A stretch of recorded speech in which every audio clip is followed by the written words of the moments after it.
So good afternoon, friends. Today we are meeting in a virtual mode.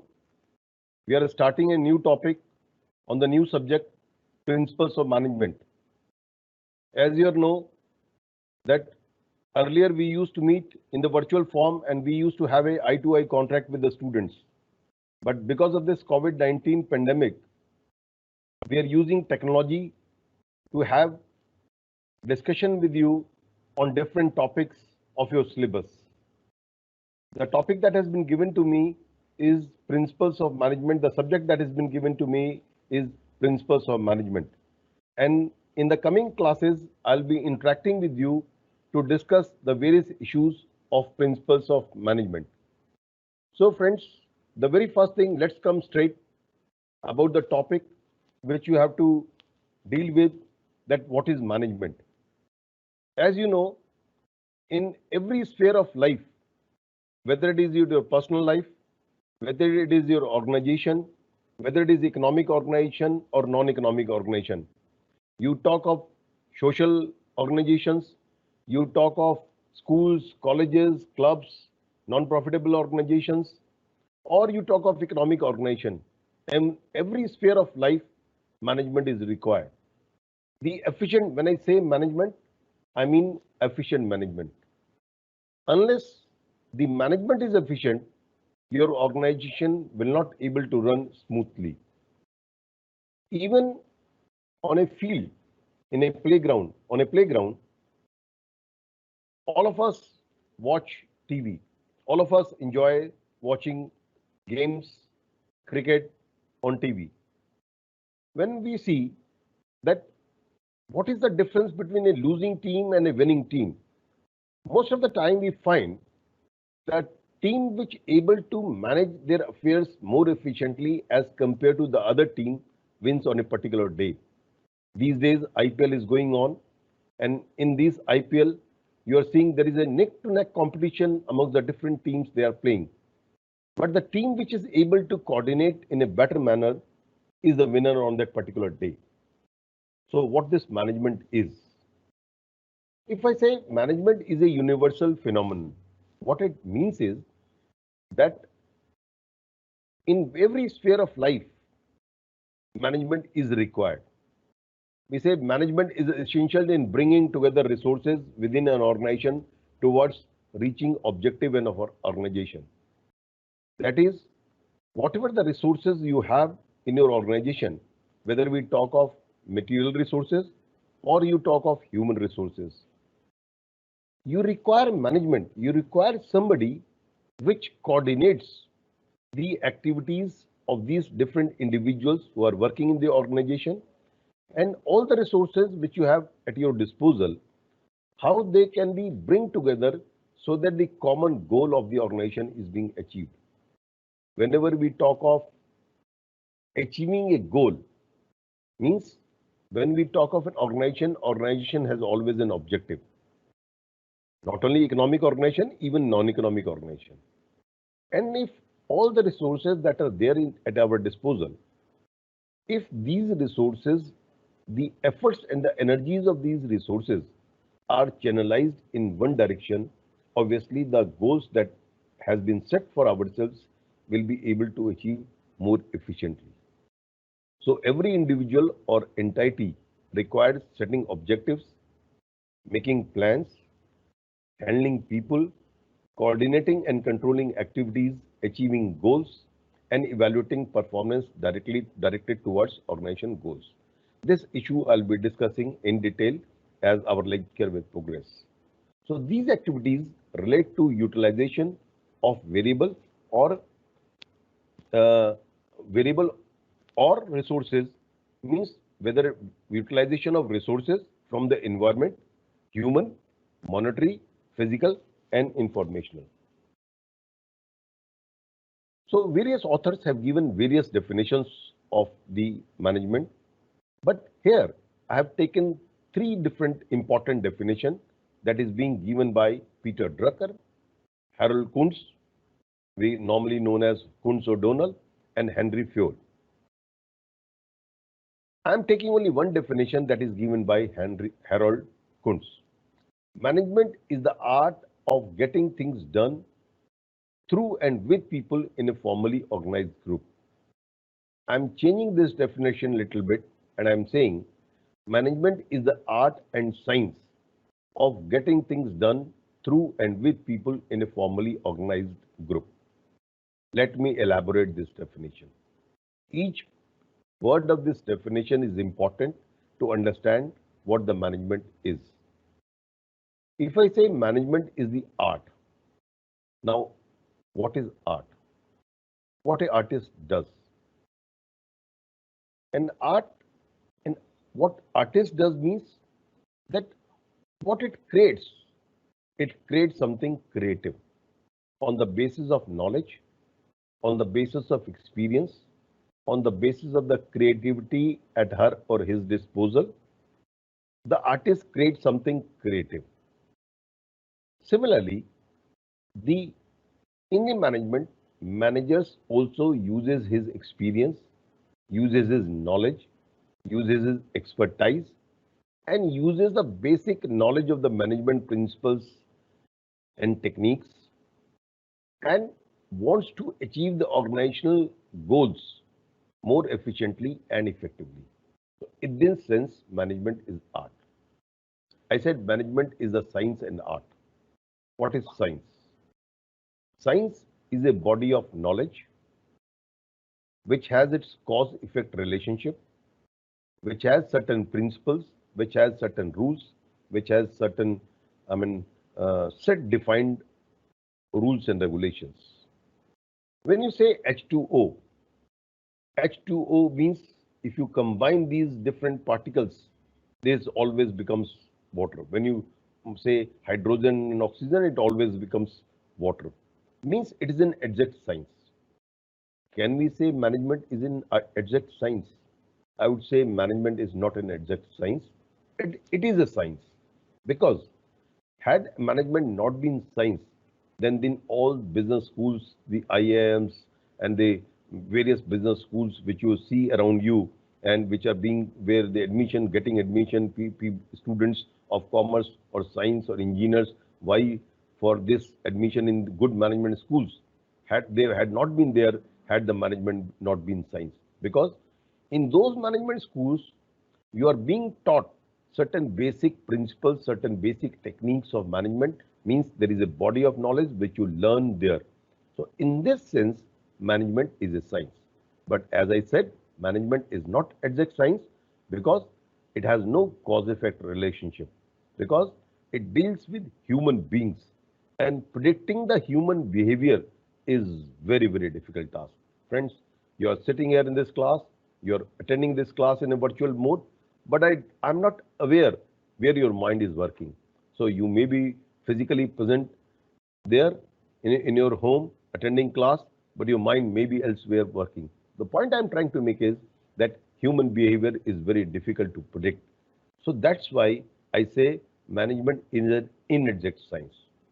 So management is a science and art of getting things done through and with people.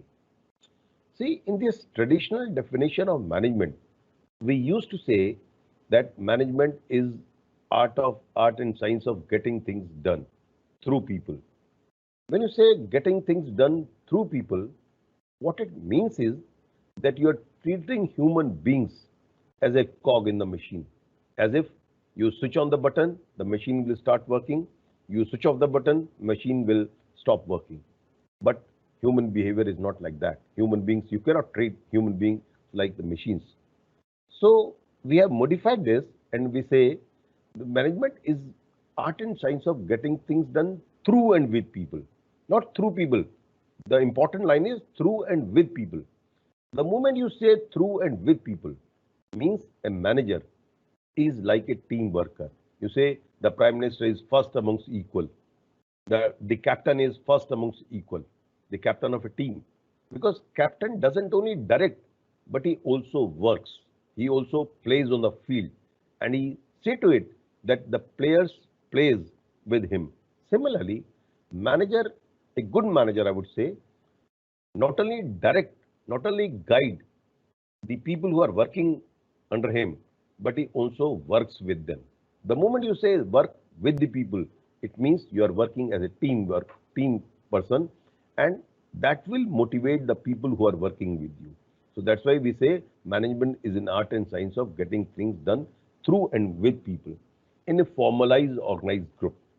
When I say formalized, organized group, what it means is that unlike in the social organization, in the economic organization, there is a formal structure.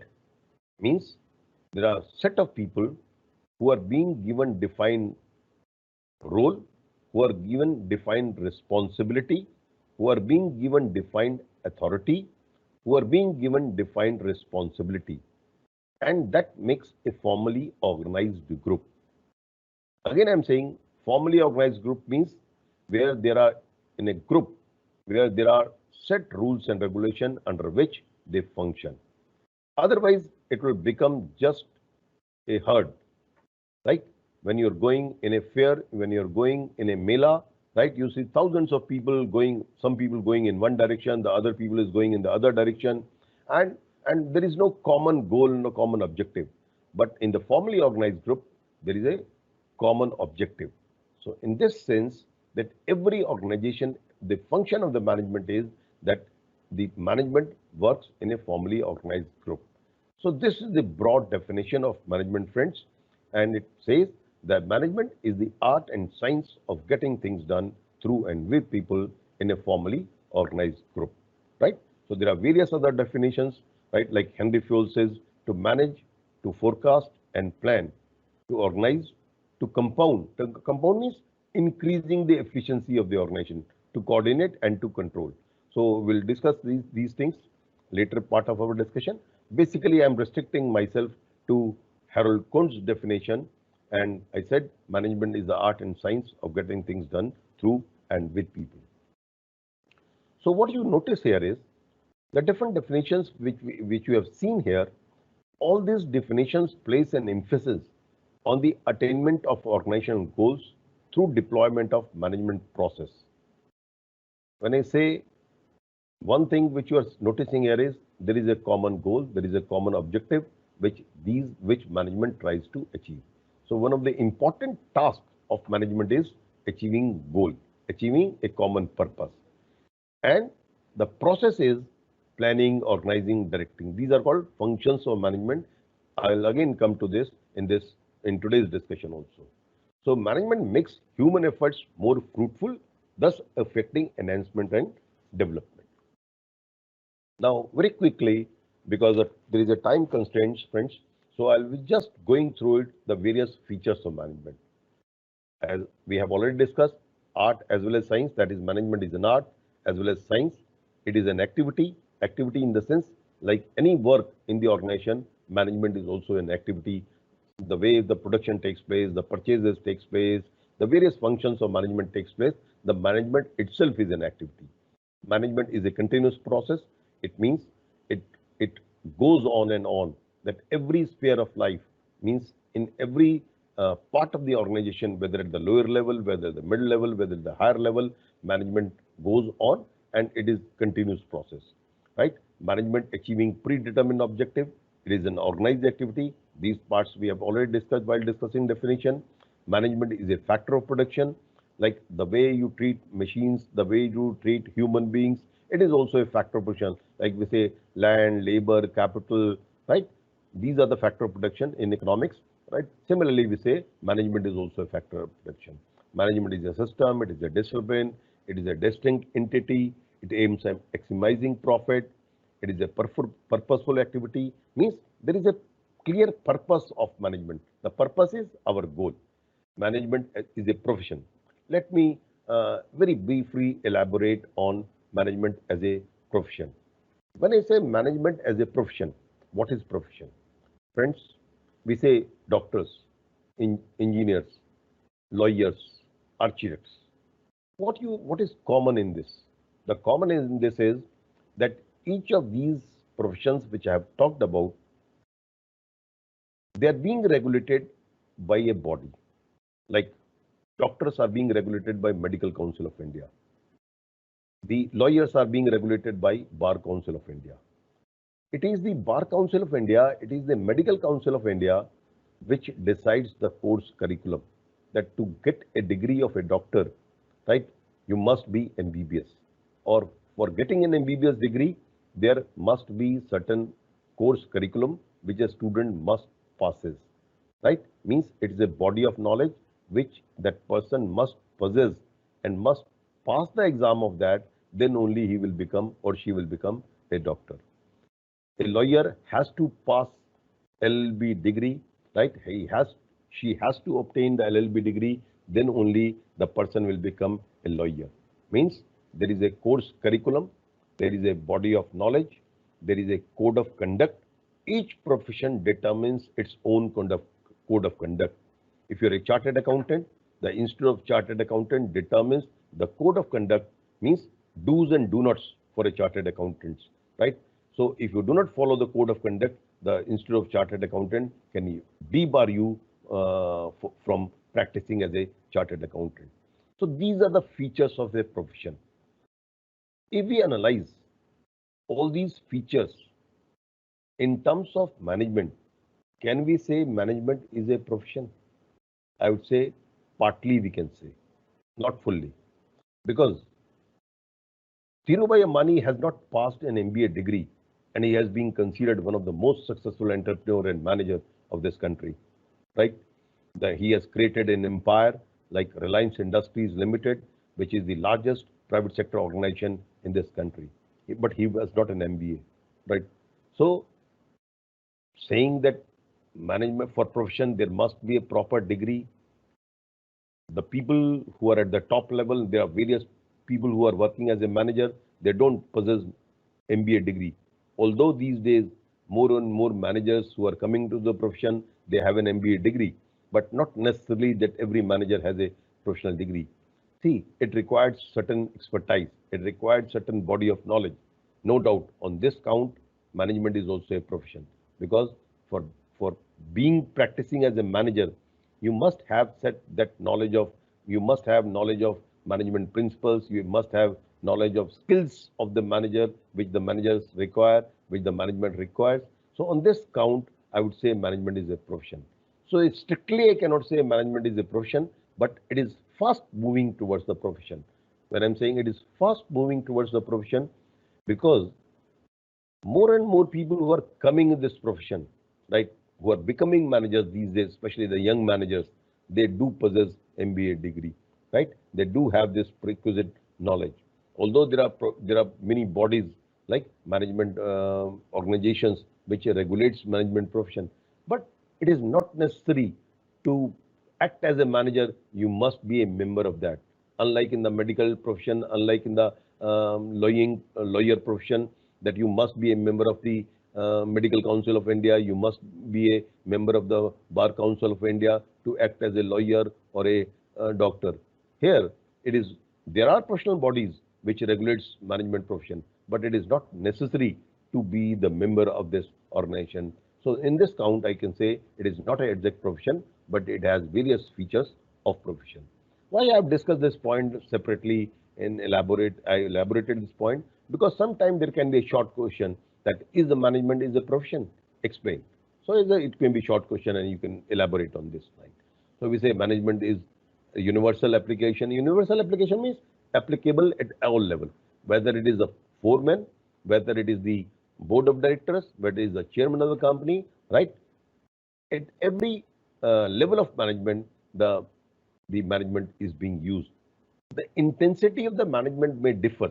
Like the foreman, the act of the management is different. The role of the manager at the foreman level is different. The role of the chairman of the company as a manager is different. But it is universal application, right?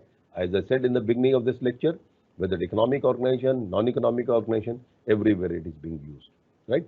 Management is getting things done. Management is needed at all levels. This we have already discussed. Now, management as a process. As a process, when I say management as a process, right? So as a process, manager refers to a series of interrelated functions. What is process? Process means series of activities. Like we say, when I say management as a process, there are various functions of management. Planning, normal functions which we say of management, planning, organizing, staffing, directing, controlling. And these days, various people say coordination also, right? So these are the various functions of management. Every management, every manager goes through this process. So this process is called management as a when a person completes this process or on an activity which goes through this process, we say management as a process.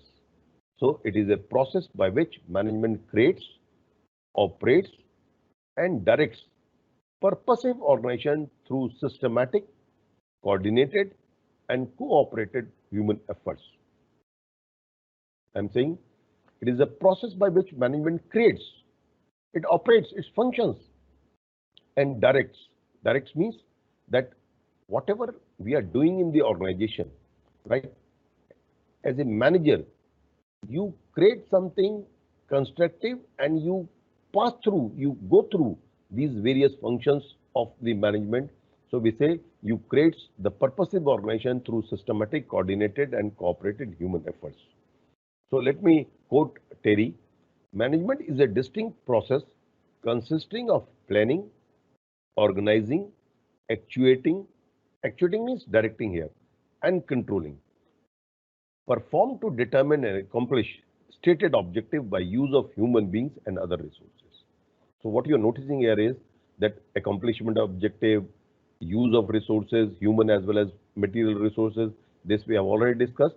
So basically Terry is saying that it is a process consisting of planning, organizing, actuating, and controlling. See, Terry has not talked about staffing aspects, right? So, but Terry must have assumed that while he is talking about the organizing, in this process itself, the staffing is being involved because organizing is not possible without the staffing part, right?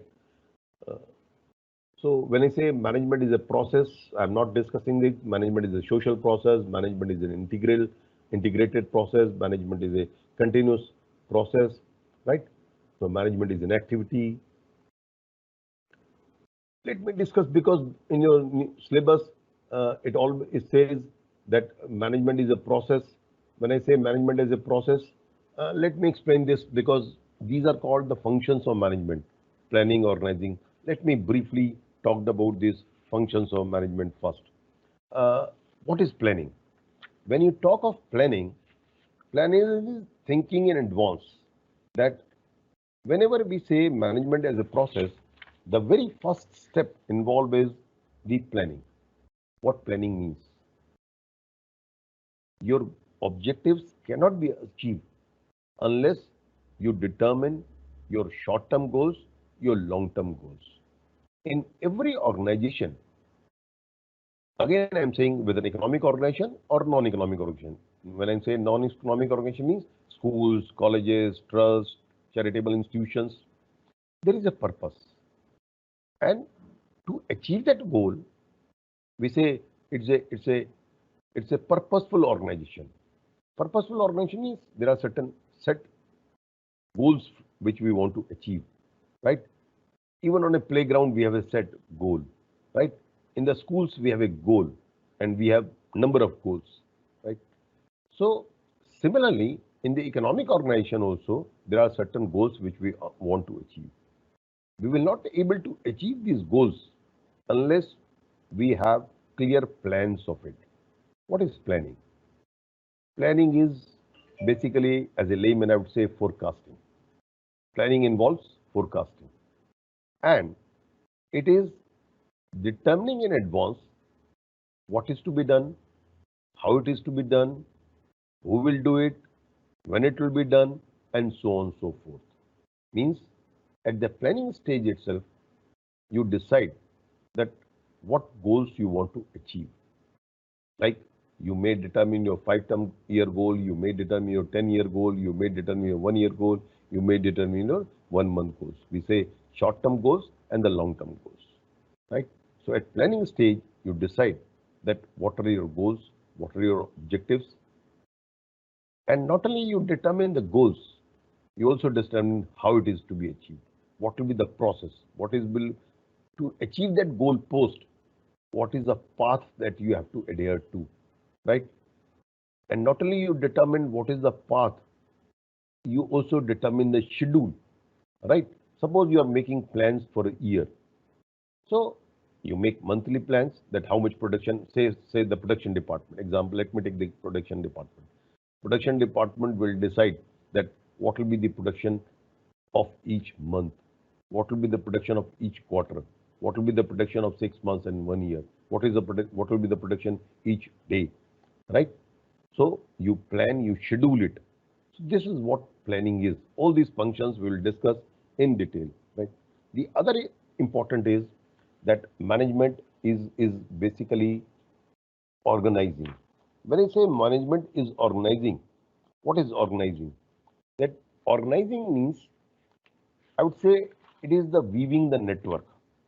Please, I'm saying organizing is weaving the network. Like you have a badminton net. What you see, different threads are being combined together. When you combine these threads, you get a net. Similarly, in the organizations, whatever the human resources we have, whatever the material resources you have, you define, especially if I talk in terms of the human resources, what will be the authority of each individual, what will be the responsibility of each individual, what is the role assigned to the individual, who is accountable to whom. Like we say, there is a hierarchy which you make at the organizing level. When I say you decide the hierarchy, what is hierarchy? Like if I take a very simplistic example, there is a top level board of directors. Then comes board of directors means the people who runs the organization, who plans the organization, and they are the top people.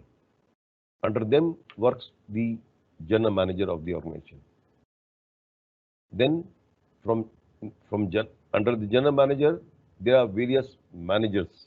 Like say, if the organization is divided on the basis of function, I'll say production manager, finance manager, I mean your human resource manager, your different type of managers you have. You have finance manager, purchase manager, and so on and so forth. Right? They works under him. Means when I say under him means that they will report, these different managers which I was just talking of, they will report to the general manager. General manager will report to the board of directors. Under these managers, say for example, finance manager, there will be different departments who will be working under finance manager. Say accounting department, audit department, right? There will be various departments. Each department will be headed by an individual, right? So there is a hierarchy. What do you mean by hierarchy here? Hierarchy means that these individuals know that what are their role, what are their duties in the organization. Their duties are well defined in advance. Their role is well defined in advance. They know that whom they are accountable to, who will give order to whom. That the finance manager knows that I am subject to report to the general manager, right? The production manager knows that I have to report to the general manager. General manager can give orders to the production manager. But production manager cannot give orders to the finance manager because they are working at the same hierarchical level. If an order has to be passed, will be routed through the general manager unless it is an emergency. The point I'm trying to make is that each individual knows that what is the responsibility which that individual has to perform, what are their rights, what are their duties, what are their responsibilities, right? To whom they have to report, and so on and so forth. So this is what organizing means. All these functions which I'm just referring today, because in the inaugural lecture, we are just referring, and these functions will be discussing in detail because each of these functions are as a separate unit in your syllabus. Here I'm just referring these because in the introductory part of your syllabus also, these functions are to be discussed. So this is what organizing means. Then comes staffing. Staffing means putting right person at the right job, right? means a recruitment, selection, training, development, keeping a record of the individuals, their leave records, right? Uh, their salary, their deciding means the suggesting about their salary structure as per the job responsibility and so on and so forth. This is a job of the human resource department in every organization these days. As the size of the organization is increasing, the the levels of the organization, the size and the magnitude of the organization is increasing. The role of human resources is increasing at a very fast rate in the organization. So the staffing is becoming more and more important in the organization because uh, finding right people in the organization is very, very important at the organizational place, right? So staffing is a very important function of management. So staffing involves recruitment, selection, training. Training means the people who are working in the organization, you train them. When a person joins the organization, you make her or him acquaint with the organization, its culture, right? Its work methodology, and you, if the job has certain specialized knowledge, you train them because not only you train the new employees, but even the people who are working in the organization. Good organization also always keep on enhancing the skills of its employees, right? So they keep on them updated with the latest technology, latest functions that are taking place in the world. So this is the job of the staff. This comes under staffing function, keeping a record of the leave record, the salary record, all these things of the employees, right? And giving them promotions, finding out policies so that our employees remain happy. So this is all staffing function. Then comes another important functions of the management, which is called the directing. See, there are three important, before discussing what is directing, I would say there are three important parts in directing: motivation, leadership, and communication. These are the three pillars of directing. What is directing? I would say directing means seeing to it that people work as per the goals, as per the, I mean, plans that has been given to them. And this requires continuous motivation. Motivation means that you take, you give each employee give her best. When I say each employee give her best, what it means is that we motivate employees in such a manner so that they work as per their maximum efficiency. We normally say in the common parlance, you can take the horse to the water, but you cannot force the horse to drink water, right? Similarly, when you can buy the physical presence of the employees who are working in the organization, but they will work as per their maximum efficiency when they are properly being motivated. I mean, motivation is something intrinsic, which comes from your heart, which comes from your mind, right? And you will be ready to give your best when it comes from your heart that you want to achieve the organization goal in most efficiently and effective manner. So it is a job of the leader, it is a function of the management that it must keep its employees motivated so that they can work as per their maximum efficiency. So directing involves motivation, leadership. See, what is leadership? I would simply say a leader is one who guides the people to achieve the organization as per the desire which the leader wants, right? Not forcibly, but willingly. When the employees work willingly as per the guidance of the leader, I would say it is a good leadership, right? So it is the job of a manager to provide continuous leadership, right? So directing involves motivation, leadership, and communication.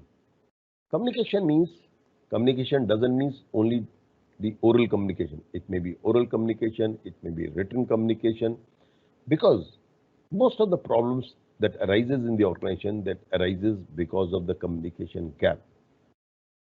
In our even day-to-day life, whenever you notice that The difference, most of the difference of opinion arises because of communication gap. I'm teaching you here. I'm taking your lecture. But are you able to understand this lecture in the way that I want to communicate with you? The message which I want to give to you, whether you are following it. If you are following it, it means I'm able to make effective communication.